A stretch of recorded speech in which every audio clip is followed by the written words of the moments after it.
नमस्कार दोस्तों, एड गुरुकुल के ऑनलाइन प्लेटफॉर्म पर आप सबका एक बार फिर से बहुत-बहुत स्वागत है, जिसकी थीम है निरंतरता से सफलता। अर्थात निरंतरता से ही हमको सफलता मिलती है। और इसका जीता जागता उदाहरण आप देख सकते हैं अभी जो फीफा वर्ल्ड कप चल रहा है। आपको पता है कि उसमें फाइनल में हमें 2 टीमें मिल गई हैं। पहली अर्जेंटीना और दूसरी स्पेन। देखिए कहानी क्या है कि काफ़ी टाइम से अर्जेंटीना ने फाइनल नहीं खेला था फीफा का। और पिछली बार जब अर्जेंटीना जीती तो लोगों ने कहा, कुछ लोगों ने बोला कि इनका हार्ड वर्क है, स्ट्रैटेजी है, गेम प्ले है। लेकिन एक बड़े तबके ने कहा कि ये एक तुक्का था। इनकी टीम अच्छी थी और इनको ओपोनेंट अच्छे मिल गए, इनकी किस्मत अच्छी थी तो ये जीत गए। लेकिन एक बार फिर से फीफा जैसी वर्ल्ड क्लास इवेंट में फाइनल में पहुंच के अर्जेंटीना ने साबित कर दिया कि ये मात्र एक तुक्का नहीं था, एक महज महज संयोग नहीं था। ये उनकी सालों की मेहनत थी जो उन्होंने आज के दिन के लिए 19 तारीख के लिए की थी लगातार। तो अब उन्होंने जवाब जो है वो अपनी परफॉर्मेंस से दिया है। एक और कहानी की बात करें तो आरसीबी हम सबकी फेवरेट। पिछली बार अगर ये जीती तो लोगों ने बोला, इनकी चाहे महिला क्रिकेट टीम जीती हो, वो मेंस टीम जीती हो, तो लोगों ने बोला कि चलो बहुत इन्वेस्टमेंट किया था, बहुत हाइप था तो जीत गए, माइट भी ए हुक हो सकता है।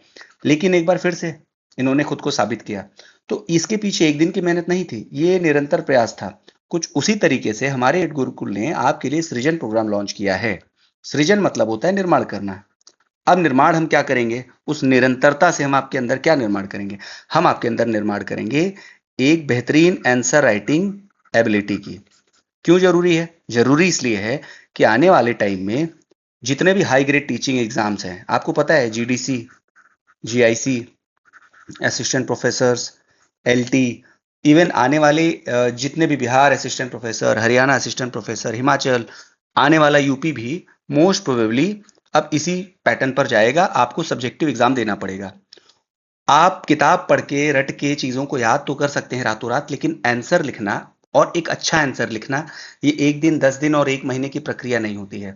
इसमें आपको समय देना पड़ता है, इसमें आपको चीजें नोट करनी पड़ती हैं और आपको प्रयास करते रहना होता है। तो इसी के लिए हमने सृजन प्रोग्राम लॉन्च किया है जो आपको डेली आंसर राइटिंग प्रैक्टिस कराएगा with extremely extremely extremely helpful content.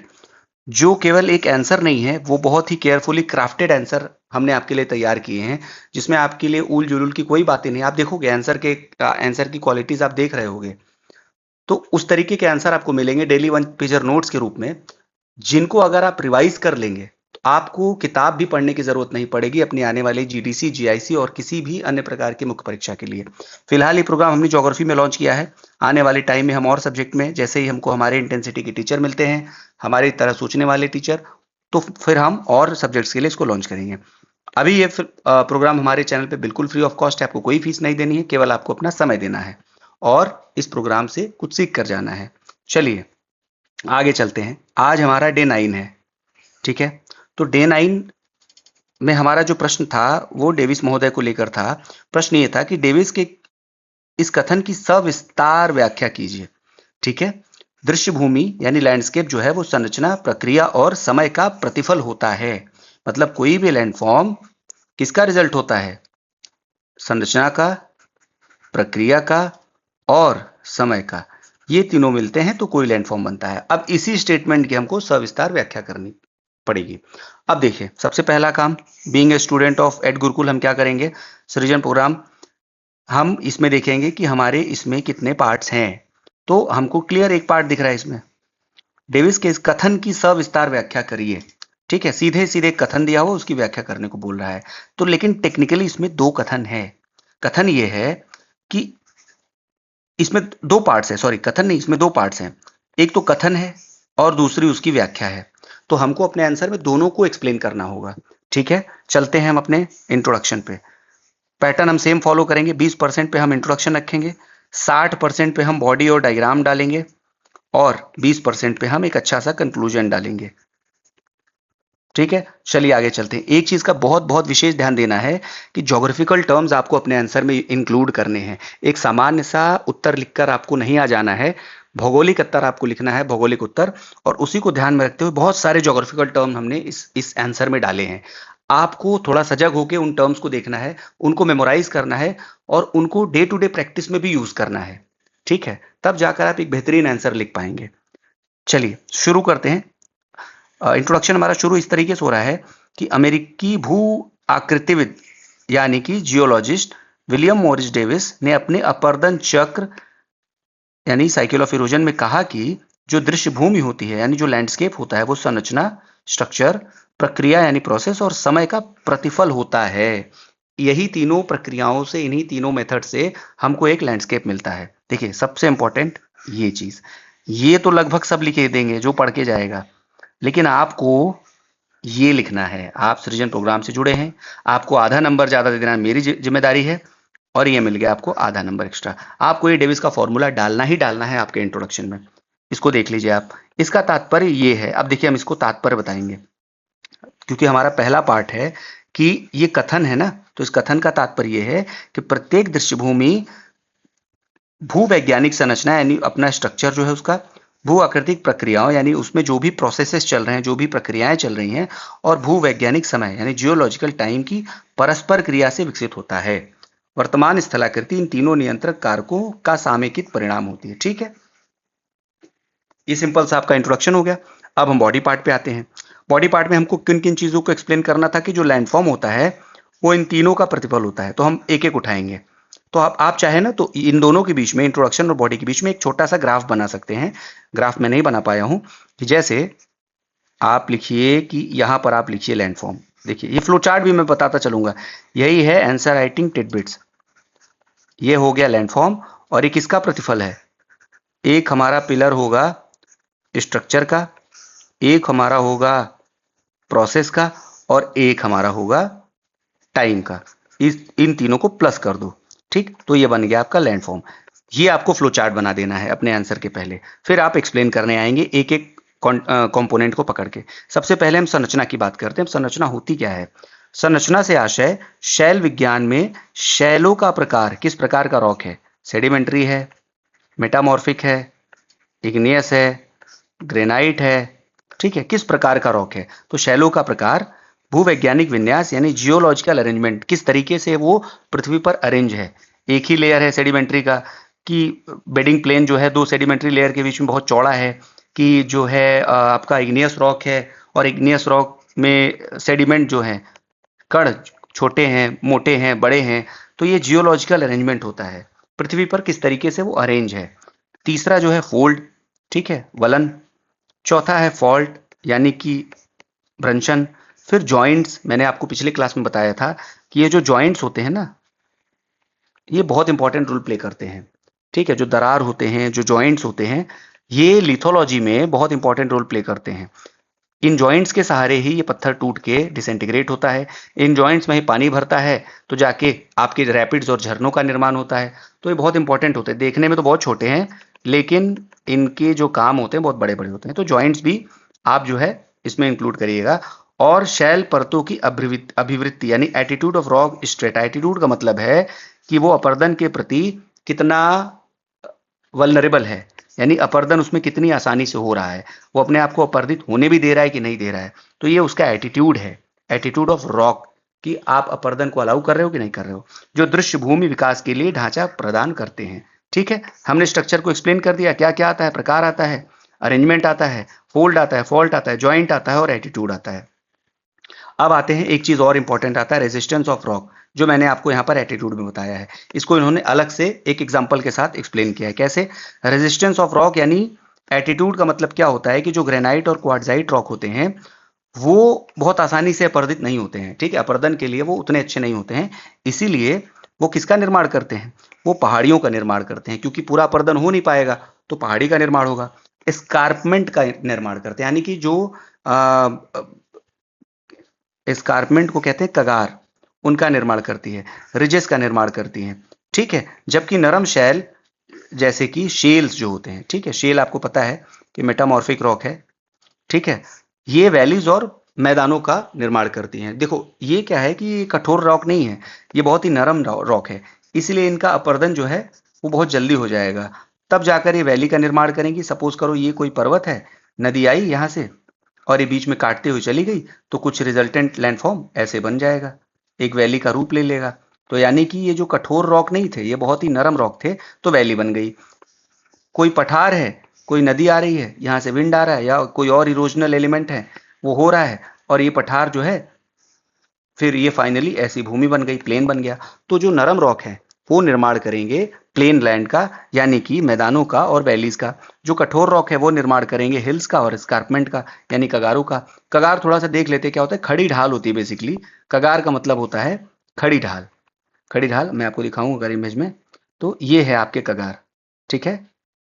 और ये देखो, ये खड़ी ढाल तो कभी कभी नदियों के कारण भी बनती है, लेकिन इसको कगार इसलिए कहेंगे, ये देखिए देख रहे हैं ना आप, खड़ी ढाल है ये, इसको कगार इसलिए कहेंगे कि ये जो है वो फॉल्टिंग की वजह से बनी है, भ्रंशन की वजह से। जो खड़ी ढाल भ्रंशन की वजह से बनती है उसको कगार कहते हैं। आपका जो वेस्टर्न घाट है, ठीक है, ये वाला हिस्सा भारत का, ये पूरा कगार है। ये प्रश्न बहुत बार आया है कि जो वेस्टर्न घाट है वो किस प्रकार का लैंडफॉर्म है, तो वेस्टर्न घाट आपका कगार है। देखिए ये कगार हुआ, ये आपका कगार हुआ, ठीक है। ये सारी जो लैंडफॉर्म्स हैं वो फॉल्टिंग की वजह से बनती हैं, ठीक। तो जो कठोर रॉक होते हैं वो कगार का निर्माण करते हैं। संरचनात्मक विशेषताएं जैसे कि भ्रंश और संधियां यानी ज्वाइंट नदी मार्गों को नियंत्रित करती हैं, तथा जलप्रपात, गॉर्जेस और रिफ्ट वैलियों का निर्माण करती है। देखो फॉल्ट और ज्वाइंट ये क्या करती है, नदी मार्गों को नियंत्रित करती हैं। देखो अगर कोई नदी जा रही है, ठीक है, और अगर उसको कोई फॉल्ट रिफ्ट मिल गया, ठीक है, मतलब सपोज करो ये पर्वत है, ये पर्वत है, इसके बीच में ये फॉल्ट बना है, तो ये नदी के रास्तों को चैनल प्रोवाइड करेंगे ना, उसको दिशा प्रोवाइड करेंगे। जैसे आपकी नर्मदा है, नर्मदा किस में बहती है, एक रिफ्ट फॉल्ट में बहती है, नर्मदा हो गई, ठीक है। और एक नदी और है जिसका नाम आप बताएंगे मुझे, नर्मदा के ही बगल में है, ठीक है। तो जो देखो, तो फॉल्ट भी आपके लैंडफॉर्म को डिटरमाइन कर रहा है ना, उसको निर्धारित कर रहा है ना किसी तरीके से। ज्वाइंट किसी तरीके से कर रहे हैं ना, ज्वाइंट का मतलब है कोई रॉक है उसमें दरार है, पानी भर गया तो झरना बन गया, ठीक है। तो झरना भी एक लैंडफॉर्म है, उसको डिटरमाइन कर रहा है कि नहीं। और वाटरफॉल बन गया, गॉर्जेस बन गया, रिफ्ट वैली बन गया। तो कहने का मतलब ये है कि जो ये जो स्ट्रक्चर है, ये प्राइमरी रीजन है लैंडफॉर्म के डेवलपमेंट का, ये एक कारण है। दूसरा होता है प्रक्रिया यानी प्रोसेस। पहले तो हमने स्ट्रक्चर पढ़ लिया कि रॉक कैसा है, उसमें कौन कौन से कण हैं, उसके कण कैसे हैं, उसका स्लोप कैसा है, वो अपर्दन के प्रति उसका व्यवहार कैसा है। तो ये सारी चीजें जो है स्ट्रक्चर में आएंगी। अब हम प्रोसेस में आते हैं। प्रोसेस का मतलब होता है कौन कौन सी प्रक्रियाएं उस रॉक में काम कर रही हैं। कोई रॉक है, इसमें कौन कौन सी प्रक्रियाएं काम कर रही हैं, ठीक। तो प्रोसेस की तरफ देखते हैं। तो पहले अंतर्जात बल जो हमने पिछले लेक्चर में समझा था, फिर बहिर्जात बल यानी एक्सोजेनेटिक फोर्स, अंतर्जात बल यानी पृथ्वी के सतह से नीचे आने वाली जो बल होती है, जैसे कि ज्वालामुखिता, प्लेट टेक्टोनिक, ठीक है। और बहिर्जात बल पृथ्वी के, बहिर्जात बल यानी पृथ्वी के सतह के ऊपर से आने वाले जितने भी बल होते हैं वो बहिर्जात होते हैं, जैसे कि अपक्षय हो गया, अपर्दन हो गया, परिवहन हो गया, डिपोजिशन हो गया। ये सारी प्रोसेसेस जो है वो एक्सोजेनेटिक है। तो यानी ये प्रोसेस में आएगा, प्रक्रिया में आएगा, अंतर्जात और बहिर्जात, ठीक है। विभिन्न भू आकृतिक एजेंट यानी जियोमॉर्फिक एजेंट। जियोमॉर्फिक एजेंट क्या होते हैं, वैसे टूल्स होते हैं, वो एजेंट होते हैं जो पृथ्वी की सतह में परिवर्तन लाते हैं। जैसे नदी है, नदी बहुत सारे लैंडफॉर्म बनाती है, आपकी वैली बनाती है, नदी आपका मेंडर बनाता है, ऑक्सबो लेक बनाता है, नेचुरल लेवी बनाता है, ठीक है। तो ये परिवर्तन करता है लैंडस्केप में। उसी प्रकार से ग्लेशियर है, यू शेप वैली बनाती है, और आपका बास्केट एक टोपोग्राफी बनाती है, एक्सेट्रा। एवलिन यानी पवनजन, ये भी अलग अलग प्रकार के लैंडफॉर्म बनाते हैं। कास्ट, ये भी अलग अलग प्रकार के लैंडफॉर्म बनाते हैं। तो जियोमॉर्फिक एजेंट आपका प्रोसेस के अंदर दूसरा हेडिंग हो जाएगा। पहला तो प्रोसेस आपने लिख दिया, फिर दूसरा आपने जियोमॉर्फिक एजेंट भी प्रोसेस के अंदर लिख दिया, क्योंकि ये भी प्रोसेस ही ना, जो जियोमॉर्फिक एजेंट काम करते हैं पृथ्वी की सतह के ऊपर से, वो भी तो एक प्रक्रिया कर रहे हैं। उसी प्रकार से नदियां हो गई, नदियों के लिए आपने एक अलग एग्जाम्पल दे दिया, ठीक है। ये आपको लिखने की जरूरत नहीं है, आप केवल जियोमॉर्फिक एजेंट में ये नदियां, हिमानी, ये सब लिख सकते हैं, ठीक है। आगे चलते हैं। अब तीसरा होता है समय। जो तीसरा डेविस ने बोला था, समय। समय कैसे इंपॉर्टेंट है कि देखिए, जैसे अगर कोई एंडोजेनेटिक प्रोसेस या अंतर्जात प्रक्रिया किसी लैंडफॉर्म पे बहुत लंबे समय तक चलती है, तो ये समय ही डिटरमाइन करेगा कि उस पर्टिकुलर लैंडफॉर्म का प्रेजेंट स्ट्रक्चर कैसा होगा, जो अभी वर्तमान स्ट्रक्चर है वो उसका कैसा होगा। अब देखिए हिमालय के हम एग्जांपल लें। हिमालय में लाखों लाख साल से उत्थान हो रहा है, ठीक। तो अब इसकी इस ऊंचाई में जो 8,848 मीटर की हिमालय की ऊंचाई है और ये दुनिया का सबसे ऊंचा माउंटेन है, इसमें सबसे इंपॉर्टेंट चीज क्या है? प्लेट टेक्टोनिक तो है ही, इसमें सबसे इंपॉर्टेंट चीज है समय। ये ऊंचाई उसने समय से हासिल की है। अगर यही समय आज सपोज करो 10 लाख साल नहीं होता, 2000 साल होती, तो क्या हिमालय को ये ऊंचाई मिलती? नहीं मिलती। तो डेविस के अनुसार समय एक बहुत इंपॉर्टेंट रोल प्ले करता है स्ट्रक्चर, संरचना, प्रक्रिया और प्रक्रिया के साथ। तो समय भी बहुत इंपॉर्टेंट है। समय वह अवधि है जिसके दौरान भू आकृतिक प्रक्रियाएं यानी जियोमॉर्फिक प्रोसेस, देखो जियोमॉर्फिक प्रोसेस भूवैज्ञानिक संरचना पर कार्य करती है, यानी जियोलॉजिकल स्ट्रक्चर पर कार्य करती है। तो ये कितने समय तक करती है, ये समय बताएगा, ये समय बताता है। अब देखो समय को आप लोग नीचे कैसे इसको एग्जाम्पल के माध्यम से करेंगे, क्योंकि डेविस ने इस समय को ही ध्यान में रख के ये तीन अवस्था बोली थी कि युवावस्था, परिपक्वता अवस्था और वृद्धावस्था, यानी यूथ, मैच्योरिटी और ओल्ड एज। ये जो एग्जाम्पल है वो समय के हैं। डेविस ने ये तीनों जो स्टेजेस दिया था वो अपने समय वाले कॉन्सेप्ट को प्रूव करने के लिए दिया था। मतलब कोई भी अगर पृथ्वी पर लैंडफॉर्म है वो इन तीन स्टेजों से अवश्य ही गुजरेगा। तो डेविस ने इनका सहायता लिया अपने समय वाले कॉन्सेप्ट को प्रूव करने के लिए। ठीक है, समय की वृद्धि के साथ स्थल रूप क्रमशः क्षीण हो जाते हैं और अंततः समतल मैदान में यानी पेनी प्लेन में तब्दील हो जाते हैं। डेविस ने एक चीज बोली कि वो समय ही है और वो प्रोसेस ही है जो किसी लैंडफॉर्म को फाइनली एक पेनी प्लेन में या प्लेन मैदान में तब्दील करती है। ठीक है, वो समय ही डिटरमाइन करता है कि कब किस समय लैंडफॉर्म इतना ऊंचा रहेगा, किस समय इतना बचेगा, किस समय इतना बचेगा और किस समय जो है वो पूरी तरीके से प्लेन में तब्दील हो जाएगा। तो डेविस ने ये बोला। अब लेकिन उसमें एक कॉन्सेप्ट आ जाता है। देखो यहां से डेविस को थोड़ा सा क्रिटिसिज्म झेलना पड़ता है कि प्रोसेस ऑफ रिजुविनेशन, रिजुविनेशन आपने पढ़ा होगा। रिजुविनेशन क्या करता है कि कोई अगर जियोमॉर्फिक साइकिल चल रही है, मान लो कोई नदी है, ठीक है, वो अपने मैच्योर स्टेज में है और अब अपने एंड की तरफ जा रही है, अपने ओल्ड स्टेज में जा रही है। रिजुविनेशन की प्रक्रिया हो गई, ठीक है, पुनरुत्थान की प्रक्रिया हो गई। अब ये नदी का बहाव एक बार फिर से तेज हो गया क्योंकि उसको अपने एक नया बेस लेवल उसको मिल गया है। अब इसका बहाव और तेज हो गया। तब ये क्या करेगी, और बहुत सारे लैंडफॉर्म अब ये जा रही थी वृद्ध होने, लेकिन इसका रिजुविनेशन हो गया, इसको एनर्जी मिल गई, इसने स्टिंग पी ली, अब ये फिर से अपर्दन करना शुरू करेगी। ठीक है, तो पॉलीसाइक्लिक बहुचक्रीय लैंडफॉर्म्स का निर्माण करेगी। तो ये एक्सेप्शन है डेविस के कॉन्सेप्ट में जो टाइम वाला था। डेविस ने टाइम को प्रूव करने के लिए बोला कि कोई भी लैंडफॉर्म हो, कितना भी ऊंचा हो, कितना भी गहरा हो, अल्टीमेटली वो एक पेनी प्लेन में तब्दील हो जाता है एक समय के। लेकिन जब रिजुविनेशन का कॉन्सेप्ट आया तो इस कॉन्सेप्ट पे, डेविस के टाइम वाले कॉन्सेप्ट पे थोड़ा सा क्रिटिसिज्म हुआ कि भाई जब रिजुविनेशन होता है उसने तो पूरी प्रक्रिया को पलट दिया। अब जो नदी डाई करने वाली थी, जो नदी वृद्ध होने वाली थी, वो तो फिर से युवा हो गई और वो फिर से लैंडफॉर्म का निर्माण करने लगी। हालांकि इसका बहुत बड़ा प्रभाव डेविस के साइकिल पर नहीं पड़ा था, लेकिन इसने फिर भूवैज्ञानिकों को सोचने पे मजबूर किया था और अनेक आयाम जो है जियोमॉर्फोलॉजी में आए थे। ठीक है, ये देखिए रिजुविनेटेड साइकिल फिर से प्रक्रिया शुरू कर दी थी जिससे इंसाइज मेंडर रिवर टेरेसेस का निर्माण होता है। तो हमने तीनों जो है डेविस की तीनों कॉन्सेप्ट को डिस्कस कर लिया। पहला स्ट्रक्चर है जिसमें हम शैलों के प्रकार की बात करेंगे, उनके भूवैज्ञानिक विन्यास यानी अरेंजमेंट की बात करेंगे, fold, fault, joint, attitude of rock strata और उसके अलावा रेजिस्टेंस ऑफ रॉक कि वो अपरदित होता है कि नहीं। ये सारी चीजें स्ट्रक्चर में आती हैं जो डिटरमाइन करती हैं कि लैंडफॉर्म कैसा होगा। दूसरी होती है प्रोसेस। प्रोसेस में दो चीज लिखेंगे हम, अंतर्जात बल और बहिर्जात बल। अंतर्जात बल का एग्जाम्पल है आपका टेक्टोनिक ज्वालामुखिता, बहिर्जात बल का एग्जाम्पल है आपका अपक्षय, अपर्दन और परिवहन और निक्षेपण। ठीक, और उसके अलावा जो बहिर्जात बल है उसमें बहुत सारे आप भू आकृतिक एजेंट का भी एग्जाम्पल दे सकते हैं, जैसे नदियां हो गई, ग्लेशियर हो गए, कास्ट हो गया, एक्सेट्रा। आगे चलते हैं। तीसरा जो इंपॉर्टेंट था उनका वो टाइम है, समय। समय कैसे लैंडफॉर्म को डिसाइड करता है? समय इस तरीके से डिसाइड करता है कि जितने समय तक उसमें जियोमॉर्फिक प्रोसेसेस चलेंगे वो डिटरमाइन करेगा कि लैंडफॉर्म अभी किस स्टेज में है, युवा स्टेज में है, मैच्योर में है, कि वो ओल्ड स्टेज में है। ये समय ही डिटरमाइन करेगा। और लास्ट में हम रिजुविनेशन के कॉन्सेप्ट को बताएंगे कि डेविस के इस समय के कॉन्सेप्ट को, जो जब रिजुविनेशन का कॉन्सेप्ट आया तो उसने थोड़ा बहुत एक टक्कर दी, एक तरीके से उनके कॉन्सेप्ट को चैलेंज किया। ठीक, तो ये हमारा आंसर होता है। अब हम चलते हैं कंक्लूजन पे जो कि 20% हिस्सा लेगा।